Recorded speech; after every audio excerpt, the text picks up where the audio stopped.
Welcome back to the channel, and today we're breaking down Arsenal's frustrating defeat to the football club Newcastle United in the first leg of the Carabao Cup semi-final that went 2-0 in favor of the football club Newcastle United. So it was a night to forget really at the Emirates, with lack of clinical finishing, defensive lapses, and also Newcastle United's disciplined approach. His disciplined approach, leaving the Gunners with a steep challenge in the second leg. And let's dive straight into the match, and we analyze all that you need to know, the key moments, and also we discuss what went wrong and where Arsenal can change from here. So first, let's talk about the first half.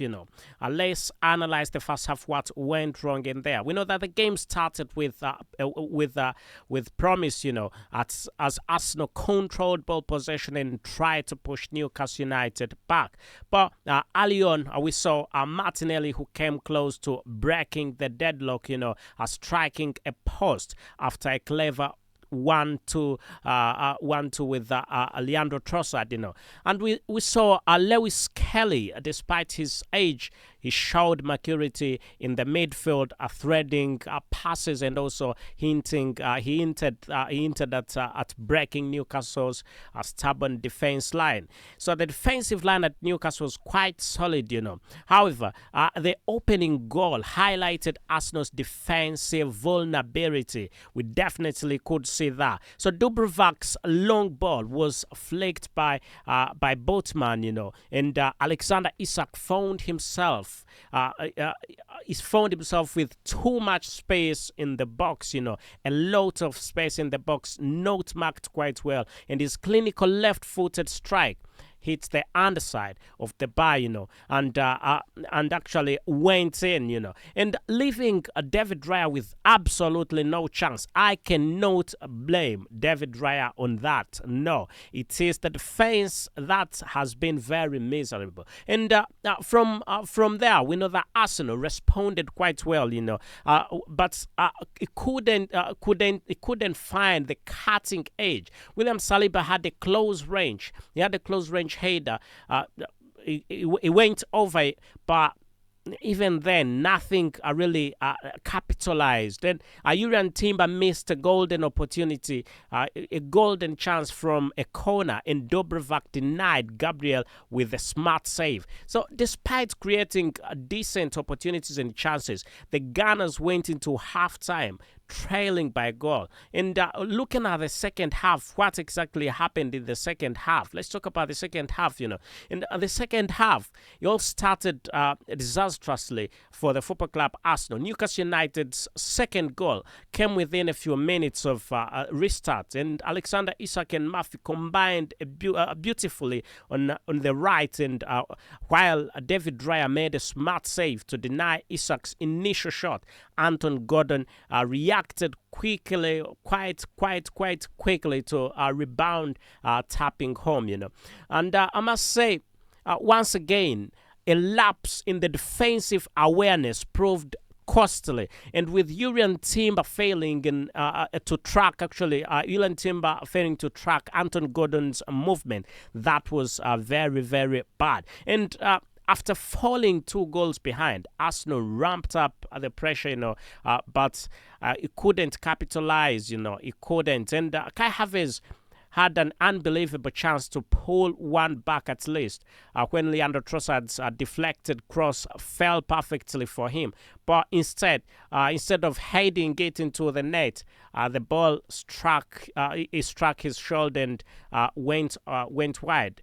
Wasn't the best of times for the football club Arsenal. So these are the moments that really define games, and we know that Havertz has to do much better. And we saw Jorginho and Gabriel Jesus come off the bench to inject some energy into the attack, but we know that Jorginho and the fierce volley just rise. We saw a fierce volley just rise over the bar. Nothing capitalized on there. And Gabriel Jesus also struggled to link up play effectively. And Declan Rice, so often we know that Arsenal's engine, he was also quite poor with a poor. It was actually uncharacteristically poor with his set piece deliveries, not quite good, including a corner that hit the side of the net. Anyway, ladies and gentlemen, let's talk a bit about the key moments and issues, and let's see how this definitely goes. So, why did Arsenal lose this match? That's the big question. There are a few factors as to why Arsenal lost this match. But first, missed chances, missed opportunities. Kai Havertz and William Saliba, and also Julian Timber, all had clear opportunities to score, but none of them could find the target. That is a terrible finishing, and this is where Arsenal need to capitalize in this January transfer window. So finishing in the final third was simply not good enough. Absolutely not good enough. And second, defensive lapses both for Newcastle United, for Newcastle United's goals came from moments where Arsenal's backline switched off. So for the first, we saw that Alexander Isak was given too much space, a lot of space. You can see on your screen, there is no defender. There is nobody right there. That was the first goal. And absolutely nobody was given the chance. And having talked about that, for the second, we saw Julian Timber. He failed to react quite quickly enough to Anthony Gordon's movement. And really, Newcastle's discipline is something that we should look into. Eddie Howe's side really defended quite well, blocking shots, clearing crosses, and also frustrating Arsenal throughout. This was not the Arsenal we know. So the introduction of a back five in the second half further nullified Arsenal's attacking threat, And I must say, finally, the absence of Bukayo Saka was quite glaring, and without him, Arsenal lacked creativity and directness in the final third. While Leandro Trossard and Martinelli worked quite hard, they could not replicate Bukayo Saka's ability to unlock stubborn defenses and a stubborn defense like this one we've seen today of Newcastle United. So, ladies and gentlemen, what's the way forward? Now, where is Arsenal? Where do Arsenal go to from now? From here, the second leg is at St James's Park, and it will be a huge challenge. But this tie is not just over yet, and here's what Mikel Arteta needs to focus on. One, the first thing Mikel Arteta needs to focus on is the finishing. So the team must work on finishing. The clinical finishing is something that is needed. You can't win games at this level without taking your chances. So football players like Kai Havertz and Martinelli need to step up. And then secondly, there is defensive organization. Arsenal have to tighten up at the back, and communication between William Saliba and Gabriel, plus David Raya, must improve. Any lapses in the second leg will likely end the tie, absolutely. And remember, it is an away game for the football club Arsenal. It's an away game. That's where it even becomes very tricky. And then number 3, ladies and gentlemen, there's tactical adjustment. That must be worked on. So Mikel Arteta might consider starting Gabriel Jesus front to bring more dynamism and also pressing in the attack. And Alexander Zinchenko's ability to create from deep could also be quite crucial. And then the mental resilience as number 4. I'm bringing it as number 4, mental resilience. Then Arsenal must approach the second leg with belief. The team Arsenal has bounced back from setbacks before, and they have the quality to turn this around. This is 2 goals. So if Arsenal goes 3-0 next time, absolutely okay.